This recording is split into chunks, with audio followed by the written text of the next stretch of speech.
Hello and welcome. Today we've got Trevor Karney, and today we are going to be discussing how he was gang stalked by Disney, and it's still going on right now. And what he means by gang stalk, there's a lot of witchcraft involved in gang stalking. Now, just before we begin, you can subscribe to our Telegram channels and to nicholasveniamin.com for my free email updates. And if you're watching this for the first time on YouTube, I will leave the link below in the description for the full interview, unless, of course, myself and Trevor can choose our words wisely due to the insane censorship that's happening right now. Trevor, thank you for joining me, sir. How are you and what have you been up to? Thank you, Nicholas. I'm good, thank you. I'm good. Same as always, just following the circus like everybody else. We're currently on season 2 of Tiger King with Johnny Depp and Amber Heard. So I'm watching just the silly stories that they put out there to tie everybody up and catch them up in new pop culture and pop drama to keep us oblivious to what's really going on behind the scenes. Of course, and absolutely. Now, this is part 2 that we're doing. So for the viewers who haven't watched part 1, you need to go back and watch part 1 about Trevor's story on how he became partners with the grandson, Nick, who's the grandson of Disney. His name is Nick. And you're saying now, Trevor, that you are currently still being stalked by Disney, and the gang stalking is witchcraft. Would you like to tell us exactly really what's going on right now with you being this victim of the deep state Disney, and how it's affecting you, how you're being stalked, and what witchcraft actually means? If you could explain that to the viewers, because some of them might not know, at all what witchcraft is, and they're watching this for the first time. Yeah, of course. So gang stalking is basically, the Disneys and other elites have been gang stalking me for 20 years now. And they basically come around you or get involved with you or pull you into situations, and they play with your vibration and your frequency and your will and your willpower. And they kind of take you on a joyride, It's hard to explain, but like, I've had so many crazy things happen to me throughout my life. And these things have always been around the elites, or they pull you into something, and then after that, your life just starts to change. So I've been learning about the gang stalking myself, but basically when they put witchcraft on you, they like to watch how the witchcraft is taking a hold of your life. They're messing with free will. So when they put a witchcraft spell on you, they're basically calling about a sequence of events to happen, or try and charge your fate in a direction in which they would like it to go. They can also redirect your blessings to them. So anything that you put time into manifesting, it literally boomerangs back off of you and to them. So at the moment, I've been dealing with a lot of that right now. I've been realizing that there's a lot of witchcraft going on, and getting an insight into what that was. And they've basically put a block on all my blessings, all money coming to me. Sometimes people start talking to me, and then all of a sudden they just kind of cold shoulder me. All my friends stop talking to me, my family, even my dog. My dog has lumps all over him. My car's breaking down. My phone is smashed. It's just all these things that keep happening. And what they're trying to do is get me into a lower vibration, so I can't see outside of the box, and I can't get any help from my guides and ancestors. They kind of cut you off to the universe. Mm-hmm. But, I've been going through this for so long now that I'm used to it, and I kind of just pick myself up and keep going and just laugh off all of this stuff. So how does a dark person perform witchcraft on you? And if your vibration can be so high, possibly, or could be high, shouldn't your light deflect the spell? It does. Personally, it does. It never gets me personally.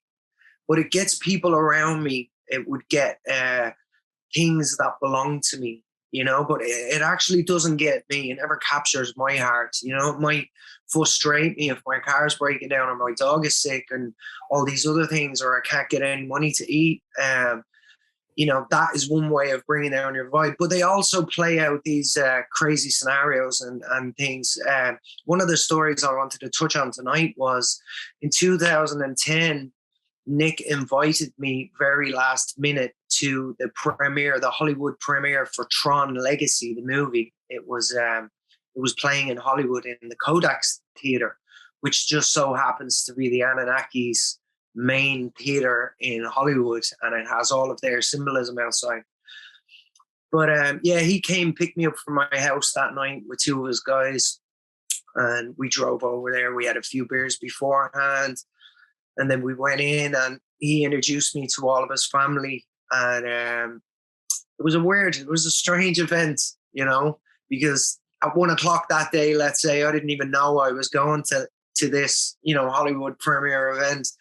And all of a sudden at, 6:30, I'm walking down the blue carpet. It was blue carpet in Hollywood, on Hollywood Boulevard.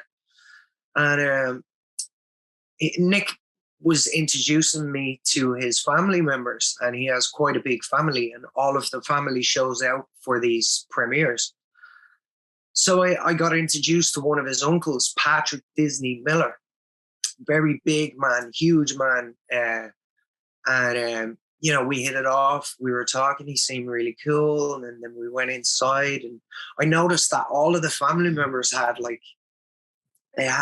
medals, and they had necklaces coming around them, kind of like something a Lord Mayor would wear. And it was, that was interesting. And then in the theater, all of the, everybody else sat downstairs, and I was sitting upstairs with the Disney family on the, veranda and all around it. And so we took up all of that space, and we watched the movie, and it was kind of a difficult movie to track through it. And at the end of it, I was kind of thinking to myself, what was that even about? But we left, and we went to the after party after that, then in the Roosevelt Hotel in Hollywood. And so we were there for a while, and it was a little bit flat, there wasn't much of a vibe going there. So we decided to take Patrick Disney Miller up on an offer that he had given us to go and visit him at his hotel. He had the whole top floor of the Argyle Hotel in Hollywood, which overlooks, LA and Hollywood. It's in the hills. So we left that party and we went over to the Argyle. We get into the elevator, and we take the elevator up to the top floor, and it was like the elevator went straight into the room. There's no walking anywhere.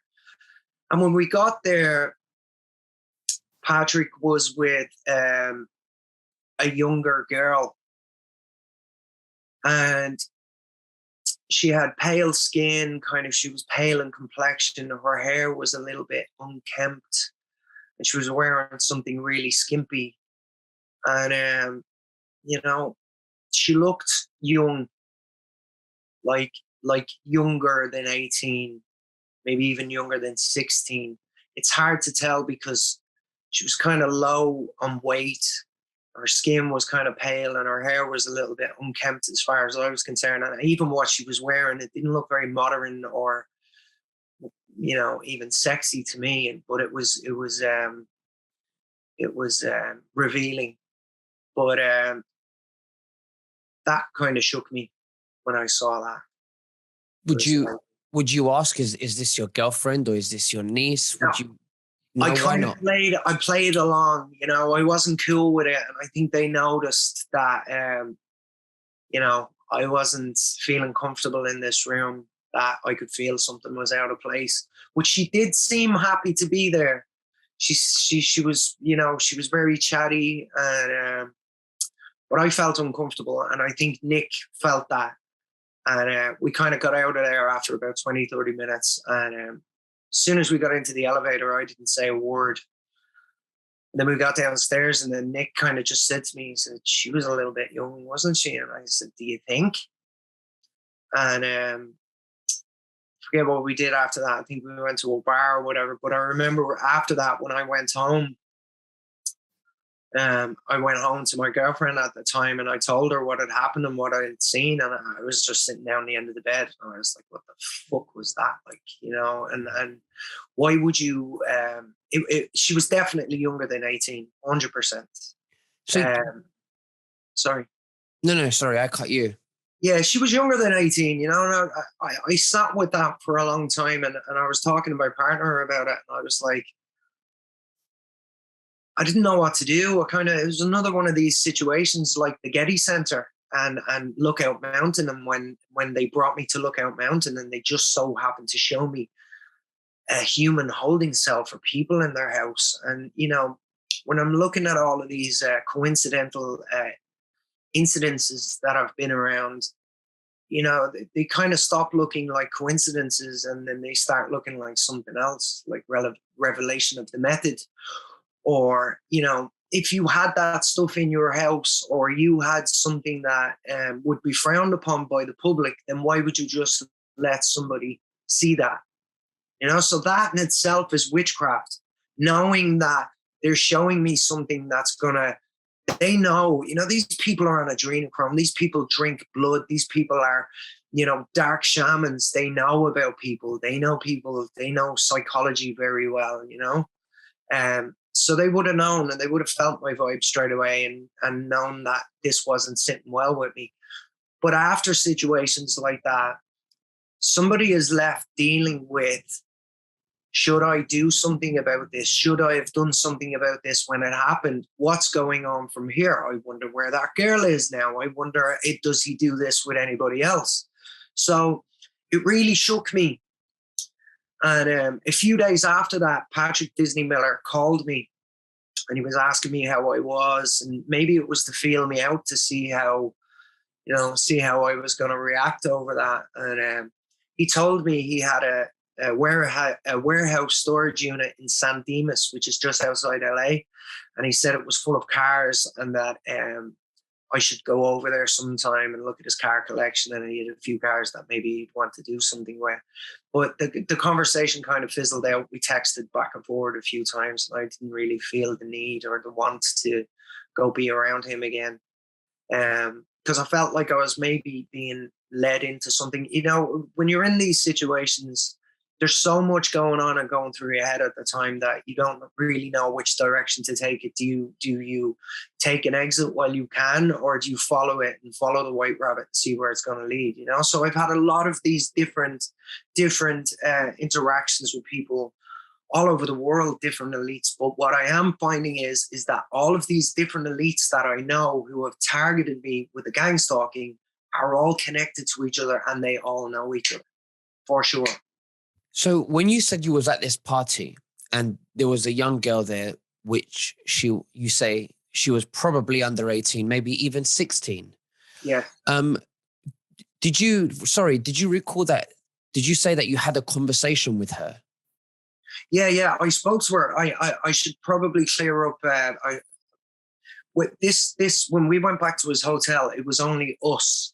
So it wasn't a party. We were at the party before that. But when we went back to his hotel, it was just him and this girl. So when we walked in, she was sitting on his lap as we walked in. And like I said, he's a huge man, like a very, very big man. And she was like, you know, a child sitting on his lap, but she wasn't a child. Like, she was a teenager, but she wasn't old enough. And it was just myself, Nick, two of Nick's friends, and Disney and this girl. So I spoke to her, like she invited us in, asked us, did we want a drink or whatever, asked us how the premiere was. And that's what I was saying. Like, she seemed like she knew him well, and that, you know, the two of them got along. But at the same time, knowing what I know now about the underground bunkers at the Getty Center and underneath Disney, and that these people are really, you know, reptilians, then it would make sense if she had unkempt hair, she had pale skin, and was underweight and was underage in a hotel in Hollywood, one of the top elites. Then it doesn't take a rocket scientist to start putting this formula together and see it for what it is. So you was partners in, business partners with Nick, who is the grandson of Disney, Walt Disney. What was his views on the adrenochrome and the underground bunkers when you spoke about this? What was his outtake on it? Do you think he knew more than what he was telling you? Do you think he was playing two-faced with you? Do you think maybe he was on the good side, but he was just sucked into the bad side and he wished he hadn't been brought up in the bad side? What are your views on Nick? Yeah, really good question. Really good question, Nick. Well, Nick would have been born into this. So there's nothing else that he would know. He did used to dress up as Johnny Depp in that movie Fear and Loathing in Las Vegas, which is about adrenochrome. So he had gone to quite a few fancy dress parties dressed in that. Like he's into his drugs, and he's into delicacy drugs that are not like your mainstream market, just cocaine or any of that stuff. They're into all these other drugs. So I really don't know. He was definitely playing two-faced for sure, 100%. It was just the only reason they invested in me in that business is because they knew around that time, like, these people are shamans, like I said, dark shamans. They're witches and warlocks. So they can check your Akashic record. They can check what's going through your head. They know. And if they don't know, they've got rooms full of psychics that work for them, and the Vril and all these other things that we hear about. So when they track you, they're not tracking you through your phone. They're not tracking you through investigators or cameras or laptops or phones or any of that shit. They're tracking you through the astral realm. And that's what Star Wars and Tron and all of these movies are about. They're about the astral realm. They're about magic. And, for sure, he's connected into all of this. I know that him and his mom and a few others, their legacy and what they do is they keep the Walt Disney Museum alive, which is in Northern California. And I'm pretty sure there's human sacrificing that goes on in that place. Sorry? No.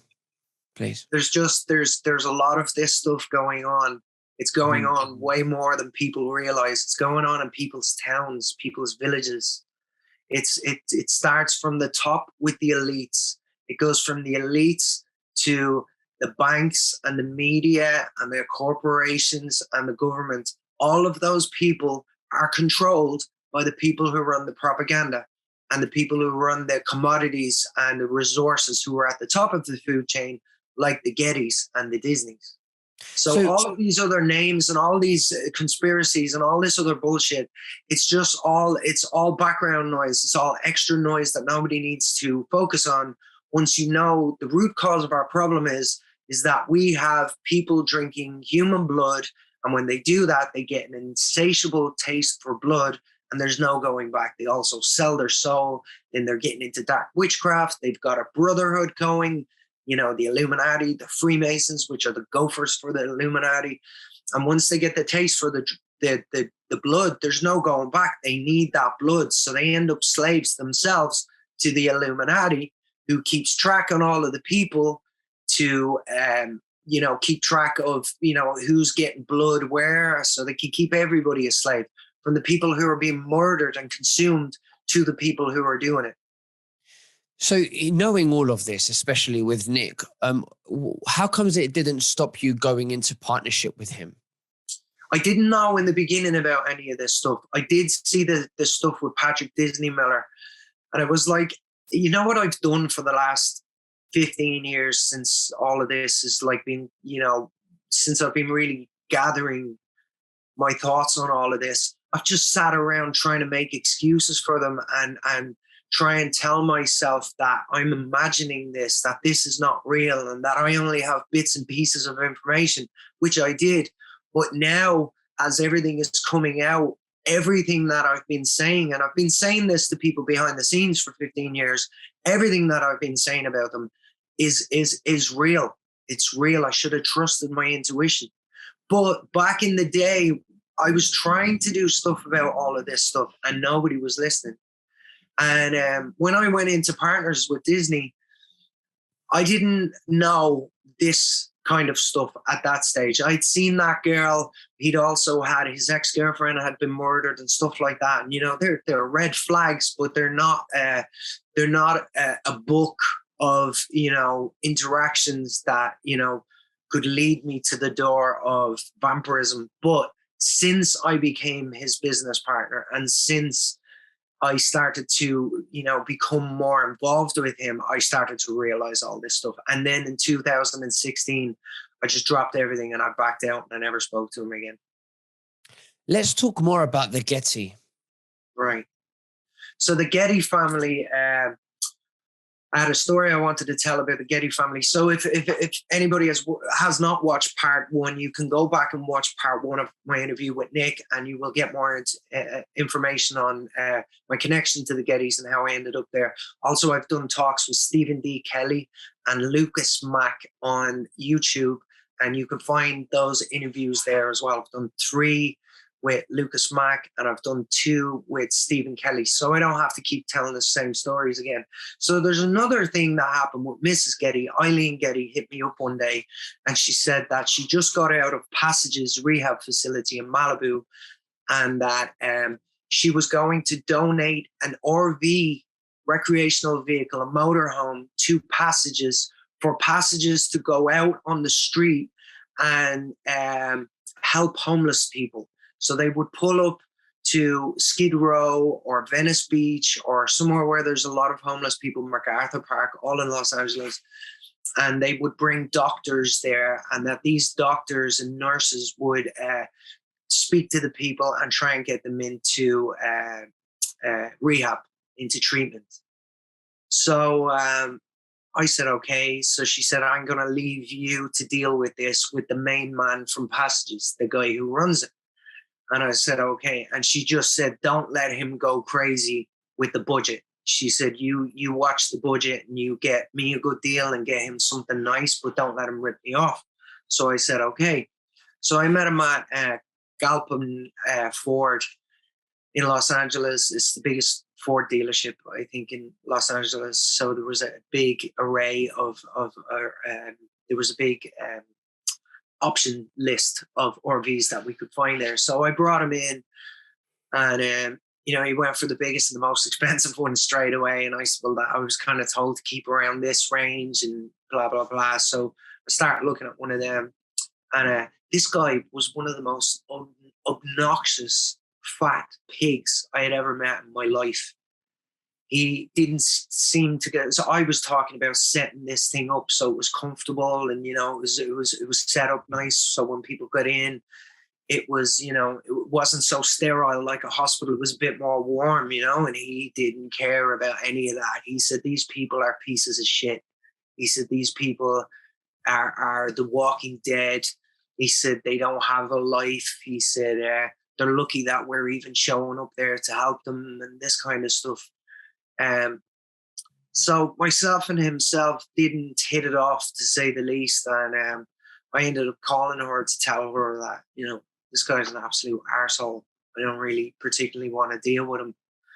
And I believe myself and himself parted ways that day. I don't think I finished the deal. And but what I started to realize after that, you know, was that, hold on a second.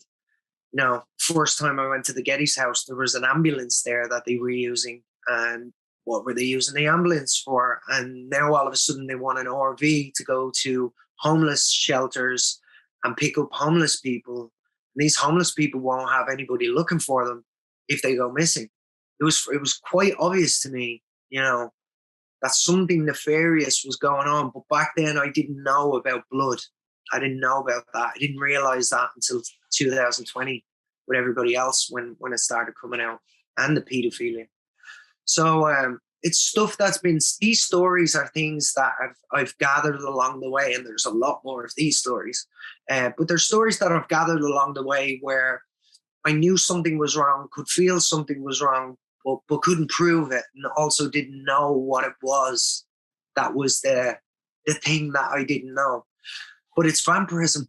That's what it is. It's vampirism.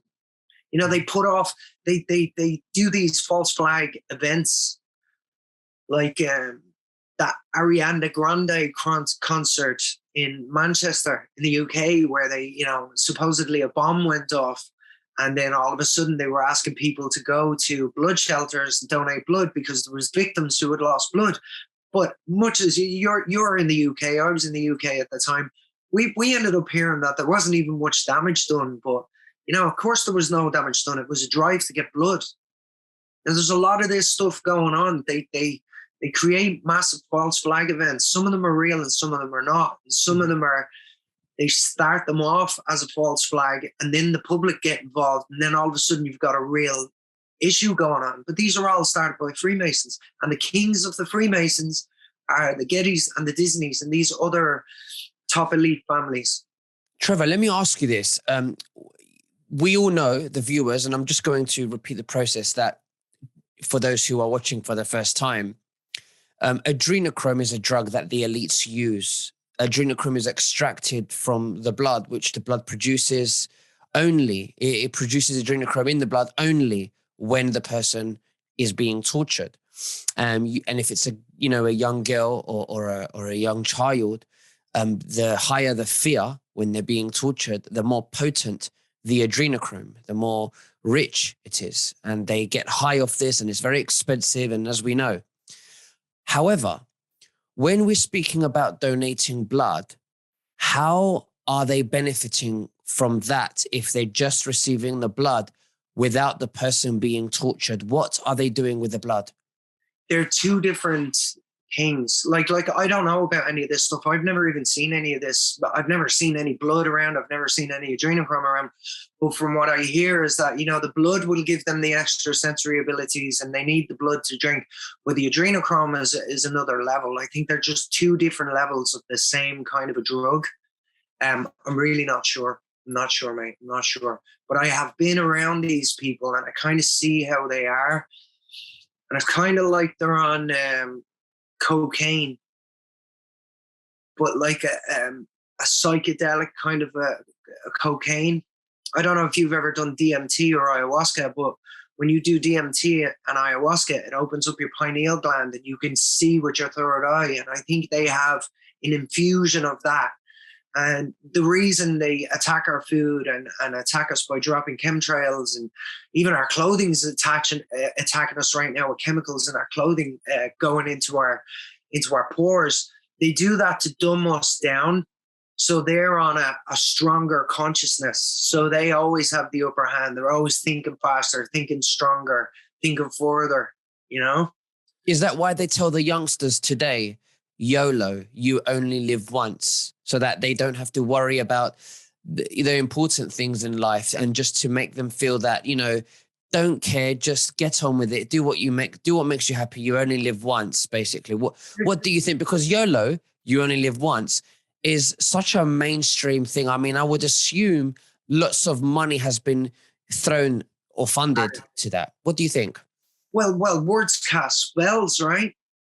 Okay. So they're trying to get people to rinse the last bit of soul that they have in them out of them. And like with the loosh, you know, I've been attacked lately. Like recently I've been attacked really heavily because now I'm stepping out and I'm speaking and I'm doing all these interviews and I'm saying real shit that's, you know, really hitting them in a sore spot and a soft spot, because I know about this stuff. And they have me shadow banned on Instagram, Facebook.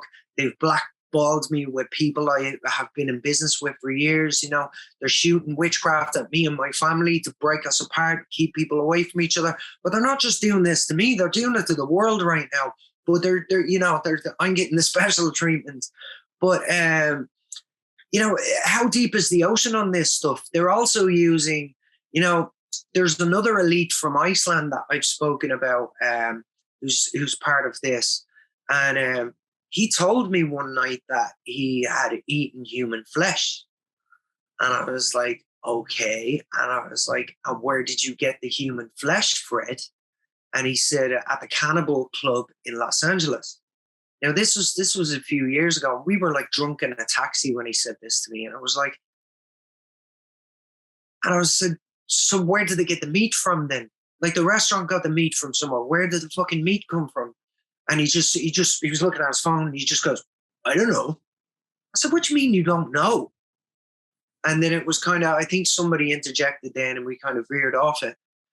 But like that guy that I'm talking about, his name is Frederick Olafsson. His dad's name is John Olafsson. He's the Richard Branson of Iceland. He used to own all of the media in Iceland.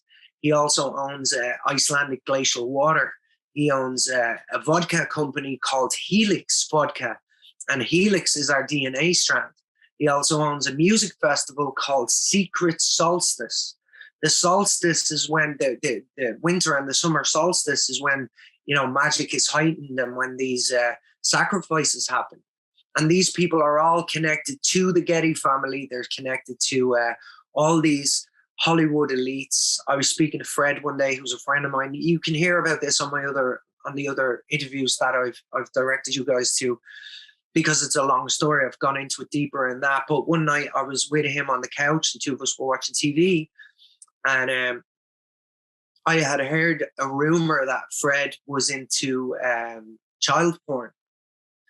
And so knowing this, it was around the time that Ricky Gervais had let the Oscar audience have it about pedophilia. Mm-hmm. So I put it on the TV, and while he was sitting with me, and he was on the phone, and I said, have you seen this? I said, he's going in on pedophiles. I said, good for him.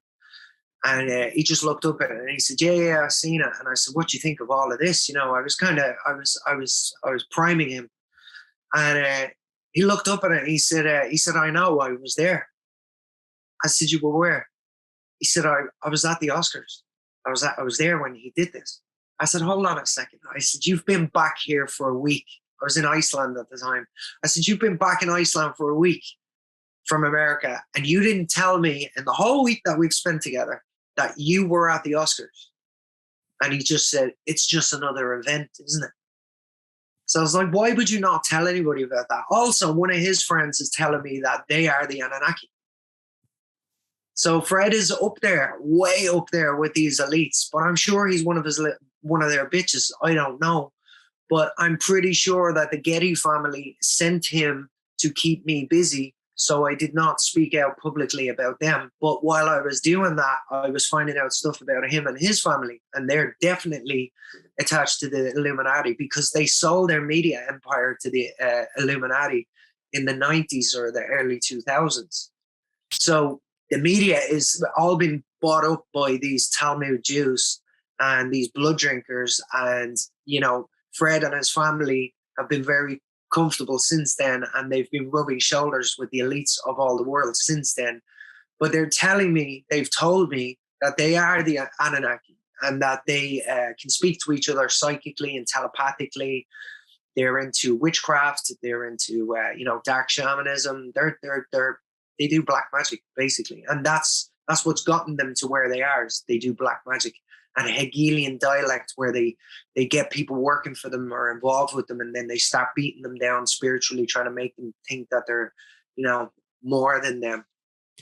So before we get into the Anunnaki, which you just mentioned, which is very interesting, do you believe that Fred, did not disclose to you that he was at the Oscars that week because he was ashamed and he did not want to expose himself of that, speech that Ricky made? Yeah, 100%. 100%. Right. One of his friends called me over to his house, or he came over to my house, one night for a few beers. And Fred owns a music festival in Iceland and another one in Lake Tahoe. And I believe he's working on another one in Tulum in Mexico.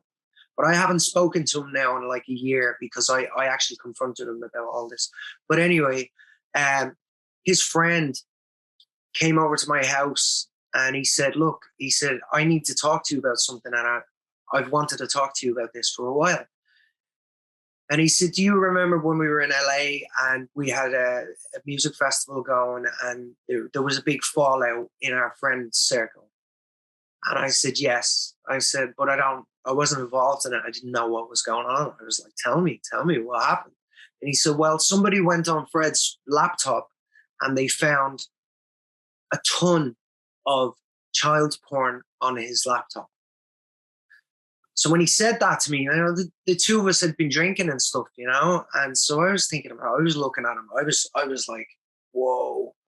And he said, and Fred's only young at this stage. Fred was like 32, maybe 33, maybe younger. And Jan said to me, he said about the porn, and I was like, so I said, young, like child porn, how? I said, like 16-year-olds, 17-year-olds, 15-year-olds, 14. He said, no, Trevor, this was babies. And he said it, and it was rough. It was violent. So this was all absolute ton of bricks dropped on top of me. I didn't know if he was on fucking drugs or he was drunk or what. I didn't know. And then so I sat with that, and I had mentioned it to a few of Fred's friends, and they kind of pulled back. But then when I was in Iceland, I out and just fucking said it to a few of his other friends. And they suggest that happened. And that his parents were supposedly going to put him into rehab and get him help because he was looking at this child porn. But I don't think he was looking at it. I think he was involved in it. Well, it's really bad. I mean, I hope something is done, something about this. It has to happen. Something has to be done about it now. We've all watched all these documentaries. We're watching all these memes. We're sharing these videos on our Instagrams every day and our TikToks and on our Facebooks, but we're doing nothing about it. We're still divided as a collective consciousness. And the only way for us to deal with this is if we come together in unity for a common cause, which is to look after children who are going missing and homeless people who are going missing, the forgotten ones. And these people who run these in these elite circles, who run this world, have been running our world into the ground to create more homeless people, to create more children that end up in child protective services, so they can be predators and get their hands on them. They're also using the children for blood sacrifices to the earth and to Lucifer and to Moloch. So the blood is not just being drank, it's being used for witchcraft. Body parts of these children are not all being consumed. They're also being used for witchcraft. So with the bits and pieces of the information that I've gathered from over the year, that's given me enough of a platform to get out and ask questions and do research. And it's leading me to all the right places. But I don't think that they've been showing me any of this stuff by accident. I believe they've been showing me on purpose. And it's like a network of people showing me little pieces here and there. But when you pull all of that stuff together, it paints a very clear picture. It paints a clear picture of an extraterrestrial race. We can call them extraterrestrial. Extraterrestrial means more land. But they're interdimensional beings from another dimension, a lower frequency than ours. And the only way that they got into our frequency was by lowering our vibration. And the only way they're keeping us there is by keeping our vibration low. So here we are with a Great Awakening, and we're starting to build our vibration up. And now all of this talk is coming out about kids and about sacrifice and stuff like that, which is also lowering our vibration. So how do I know, and how do we know that this is not all a part of their plan? I don't know. I'm out and I'm speaking my truth so I can get my truth out there so I don't have to carry it anymore. And I have more people who are in the position that I'm in who can step out and say, that story resonates with me. I've had similar experiences. I've seen similar stuff, or I've actually seen the actual event take place, the sacrificing. So I need more proof that it's going on. But, you know, my gut told me straight away the day I saw that cell in the Getty's house the first time, my intuition and my guides and ancestors got in my ear and told me that I was around some really heavy, shady shit. But it's taken the guts of 15 to 20 years for that to roll out into the vision of what it is right now. And also for people to be receptive to my message and be willing to speak to me about very serious, real things that happen to me and that are currently happening to me. So what's the difference between the consciousness of a reptilian and an Anunnaki? And when you say that they're here in human form because they reincarnate here, does that mean that the Anunnaki still exist on another dimension right now, or probably or maybe on a different galaxy? Well, they're here because this is a prison planet for them. They can't leave. They're stuck here. They're human, just like you and me. They look like the shape shifting, from what I can gather, that people talk about is they will shapeshift, as in their personality will change and a whole nother personality will come out. And they'll call that duality, light and dark. They're very nice, but they're also they're not, and they're fucking drama. They're liars. They're cheaters. They're frauds. They steal. They rob, rape, steal, and maim people across the planet. They're just of a lower consciousness. They look like you and me, but they're not as tough as us humans. They don't have the balls that we have. They have to do everything that they do in the shadows and in the dark and between their web of dark entities. And I think when they drink the blood, I think there's no way back. You're in, that movie, The Lost Boys. You're into that. You're into a different dimension of space and time in your head, but you're standing here with us, just like you and me, but your mindset and your drive in life is completely different to ours. They want to see death, destruction, and they want to consume everything that is good, that we love. There's another guy that I talked about as well, that his name came up in Iceland. He's an actor. His name is Ezra Miller. He's one of these C-list actors in Hollywood. Well, I heard that he was in Iceland, which is super satanic. Iceland has a lot of this stuff there, right? That he was in Iceland and that he was taking girls on dates and bringing them back to his house, and he was sacrificing kittens in rituals. So that is absolutely disgusting, terrible. Disgusting. What's the difference between an Anunnaki and a reptilian? The Anunnaki are reptilians. So it's your reptilian brain, right? So a reptilian brain is your warlike tendencies. Everybody's got light and dark in them, but they look different to us. They act different to us. They're supposed to be here longer than us. They can't manifest. They can only steal. They can only take other people's energy and other people's creativity. They don't have any of that themselves. They're here. They have a completely different existence here on Earth. And they work together, and they've got this telepathic thing going. So, I know they go to the Freemason lodges and they link up with each other there, and they do stuff there where they rape the kids and they drink the blood there. But I don't think that's where they talk. I think they can talk wherever they go. The same way as all of us starseeds now that are starting to rise.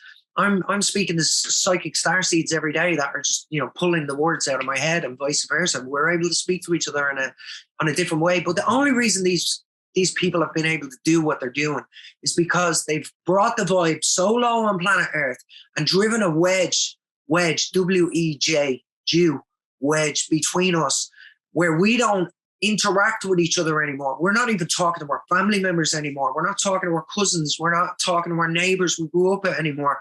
Therefore, information is not being disseminated about very real things going on in our communities. So nobody's doing anything about it. The police are 100% fully involved. They're the front line for everything. The hospitals are fully involved. The doctors are fully involved. All of these people have signed oaths. All of them. They can't open their mouth. Just like the Scientologists, they've signed billion-year contracts. And those contracts transfer over into your new vessel when you reincarnate in here. The Vatican and the Freemasons and the Mormons and all of this, they're all part of the same cult. All of them are on a different level, and they know who every soul is on planet Earth, down to the homeless guy living in a homeless shelter or under a bridge. They know who everybody is. So we're walking around disassociated and cut off from each other, but they're not. And they're the ones creating it. And they're thriving in this environment because we don't have any unity. Mm-hmm. So we need to step up and step forward now and bring our human family back together and protect each other and stand back and observe for a minute and see where the evil is coming from. We can't interact with it. If we go to war with these people, then we're going to get lost. They will just mesh into that crowd of people and nobody will ever know who they were. But if we take a back seat for a second and we stand back and we watch who they are and what they're doing, then we can singularly point out who these people are. Like the people who are building the prisons in the UK right now, these FEMA camps, all these people, all these ambulance drivers, they're all fully involved. All these, a detective, what does a detective do? It goes out and detects crimes, goes out looking for crime, goes out looking for people to fuck with. The police are going out and looking for people to victimize on a daily basis, but telling you that it's all for your safety. So if they see you driving down the road with no seatbelt on, especially in LA, right?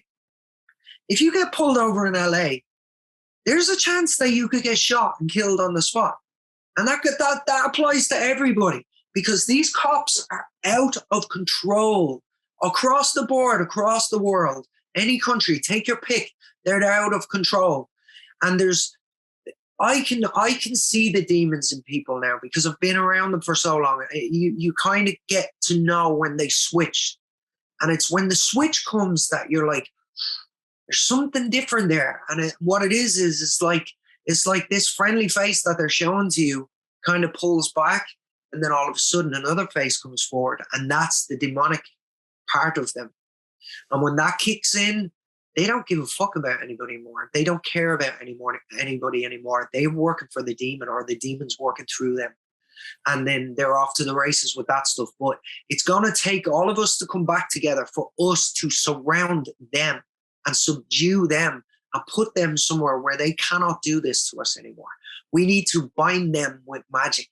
We need to physically get our hands on them and put them somewhere so they cannot cause any more damage.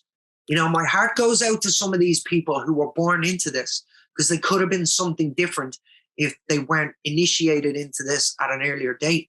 But unfortunately, where they're at now is they have an insatiable thirst for blood and destruction, and they're part of a death cult, which is what David Icke's been telling people for 30 years, and he's on point. You know, I don't trust a lot of the truth community. I'll be very, very honest with you, and that's why I'm very apprehensive about who I speak to, and I've got my message to put out there, and I'm not trying to take on other people's messages and start getting involved in their version of the truth and their reality. I'm out here to tell people about my reality and what I've learned and what my truths are, and hopefully gather a crew of people together that are willing to do something about this, like the starseeds. I'm a starseed. I came here to take over this world, not to take part in this world. And that's happening. That's going to happen. And all of these elites know this. And that's why they pull in the starseeds into one of their, you know, avenues of deception. You know, with me, they had to pull me into their families, and they had to shower me with, you know, love and make me feel like I was one of them to deceive me, because I'm not overly interested in any of the other stuff, you know? Absolutely. But Trevor Karney, it's been an absolute honor to have you once again, and I'd love to do a part 3. And thank you so much for, you know, doing that presentation for us and us answering those questions and your experiences with us. Is there anything else that you'd like to say to the viewers before we finish? Just that, you know, since I've stepped out against these people, the actual people who run the world, they've made my life, you know, as hellish as possible. You know, they've cut me off from making money. They're attacking me with witchcraft, my dog, and everything. And so funds are non-existent right now, and they come and they go straight away. So if anybody could find it in their heart to PayPal me, I would really appreciate it. Every little bit helps. My PayPal is fastfactorytrev@gmail.com. You can also find me on Facebook, Trevor Karney. I'm banned right now from sharing through, but if you add me in 30 days, I'll be able to interact with you. And then also on Instagram, my Instagram is AKA_Trev_K @ no _K _1. So, and then if you want to watch any of the rest of my interviews, you can find them on Steven D Kelley's YouTube channel, and also on Lucas Mack's YouTube channel. And I also have part 1 with you. So there's more of the story in there. I don't want to waste my time repeating the same stories. because there's more stories that I need to get out there. So I'm trying to make my way through them right now. Well, you're doing a fantastic job, Trevor, and I'm so happy to have you and to learn from you, and the viewers also learn from you. Again, thank you so much. Carry on doing what you're doing, and we'll speak again very soon. God bless you. Thank you, Nick. And thank you, everybody else, for watching. Thank you.